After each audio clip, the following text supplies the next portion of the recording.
Hello, happy Thursday, friends. Yesterday we left off kind of in just the very beginning of our story, and remember we are stopping and jotting our inner conversation. So that's what we're going to continue today, and you guys are going to get to practice it a little bit on your own. So let's go ahead and get started. Okay, so last time we left off on this page, we left off with a note that it must be scary to leave home in the middle of the night. Remember that the only thing they were allowed to take was their money. They weren't allowed to take their jewelry, their personal belongings, or anything. They had to leave that fast because the soldiers were coming. And we're not quite sure why the soldiers came yet, so let's see if we find out.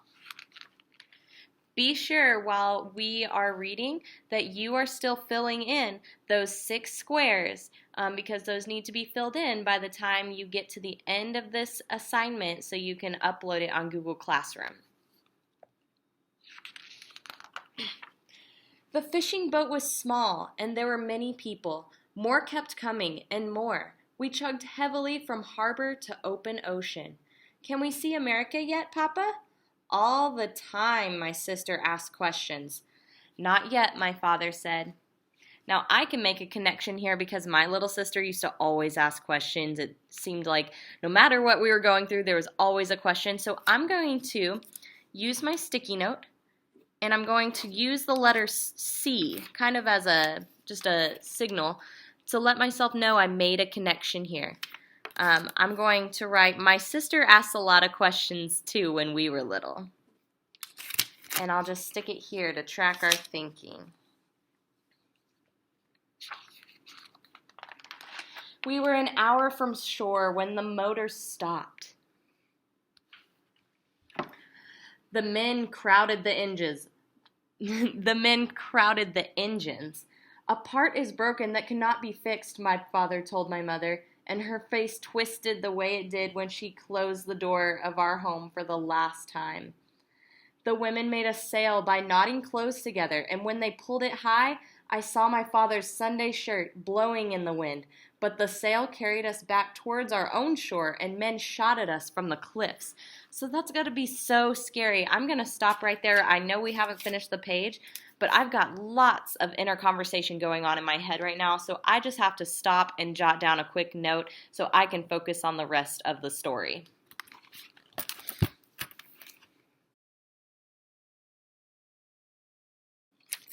And so I wrote, OMG, why are they being shot at? I want to know why these men from the shore are wanting to shoot at them. At last we got the boat turned in the right direction. How many days to America now, my little sister asked. More, my small one, my father said, and he held us close. I saw him look at my mother across our heads.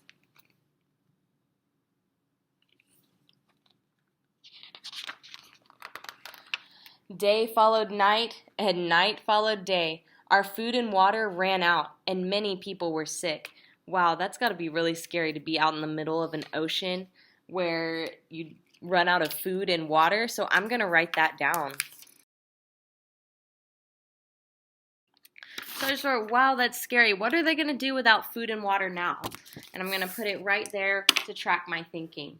At sunset, my father and mother and sister and I huddled in the bow.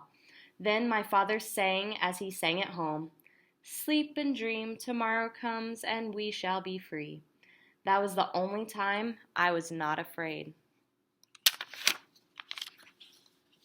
So are there times whenever maybe your parents sing or tell stories or do something that they normally do to comfort you? That may be a great connection to this book to add to your notes. By day we fished and shared the catch. Oh, so right there is an answer to my question from the previous page. Remember, I asked, what will they do now without food and water? Well, they're fishing for food. When it rained, we caught the water in our buckets, so now that's what they do for the water. I slept and dreamed of home, of food, of my favorite uncle who worked with my father in his shop and who had stayed behind. Sometimes I cried, and then my mother would rock me against her. Once we saw a whale, gray as an elephant and covered with barnacles. That's gotta be really scary to be in the middle of an ocean in a little boat and see a whale. Or maybe it's far enough away to where it's just something really majestic. "Come, push us, whale," my mother called. "Push us to America." But the whale did not hear. Now, from this point on, I'm going to maybe state my thoughts, but I want you to go ahead and come up with your own thoughts and connections and questions as we go. So I'm not going to write it down as much. From here on out, I want you writing your own, and then you're going to submit that to this assignment in Google Classroom at the end. Once a boat came roaring across on wings of foam, and we were filled with joy, but not for long.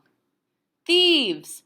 Fear moved like a bad wind between us. Men scrambled from the other boat to ours, waving their guns, shouting for money and jewels. There was little to take, but what we had went with them.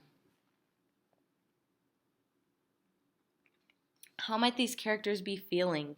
Do you have connections? What kind of thoughts are going through your head right now at this point in the story? Once there was a shout of "Land!" and we crowded the railing, but though we pulled on the sail, our boat would go no closer. "We will swim for help," my father said, and he and 2 others jumped into the water. "No!" my mother cried, but they were gone already. When at last we saw them rise on the green roll of the surf, saw them carried to shore, we danced and cheered. But there were soldiers on the rocks. Everyone was quiet, and my mother gripped my hand. "They're bringing them back," she whispered.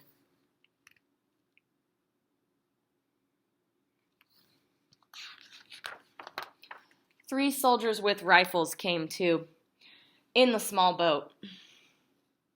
They brought us water and fruit, but they did not speak or smile as they tossed it up into our waiting hands. "Was it not the right land, Papa?" I asked as the soldiers pulled away. "Will it not do?" "It would do, but they will not take us," my father said. My sister tugged at his arm. "They don't like us?" "It's not that." He did not explain what it was.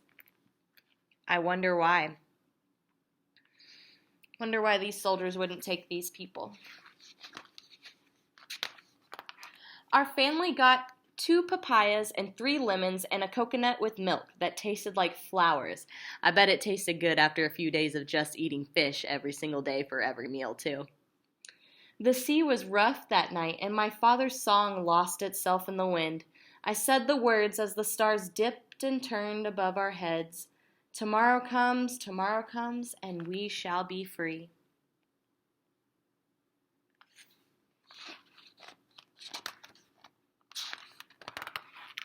It was the next day, the tomorrow, that we sighted land again. I was afraid to hope. A boat came. My mother clasped her hands and bent her head. Was she afraid to hope too? The boat circled us twice, and then a line was thrown, and we were pulled toward shore. There was such a silence among us then, such an anxious, watchful silence. People waited on the dock. "Welcome," they called. "Welcome to America." That was when our silence turned into cheers. "But how did they know we would come today?" my father asked. "Perhaps people come every day," my mother said. "Perhaps they understand how it is for us."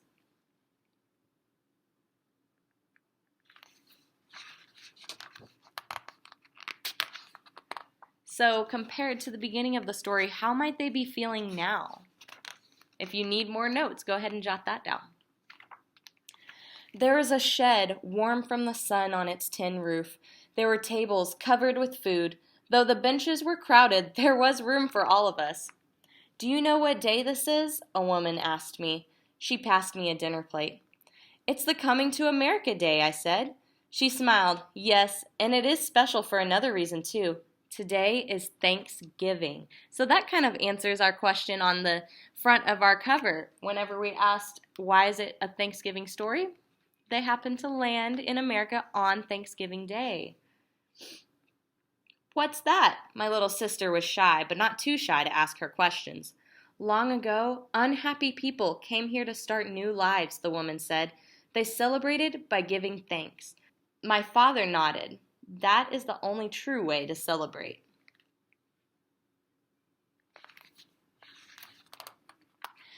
We joined hands and closed our eyes while my father gave thanks that we were free and safe here. Can we stay, Papa? My little sister asked. Yes, small one, my father said. We can stay. Awesome. So that was a great story. Go ahead. We have 2 things for you to do. Remember, we said for you to be taking notes in your spiral or wherever you've drawn those 6 squares, or whether you use sticky notes, that's totally fine. Take a picture of those notes and upload them to Google Classroom so that we can see what your inner conversation was as we read this book.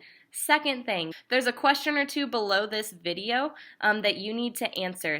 So make sure you take a screenshot of your answers just in case for some reason some technological issue happens and you lose your answers, or for some reason we don't get your answers. You'll already have them saved so you don't have to redo them. All right, make it a great day, Broncos.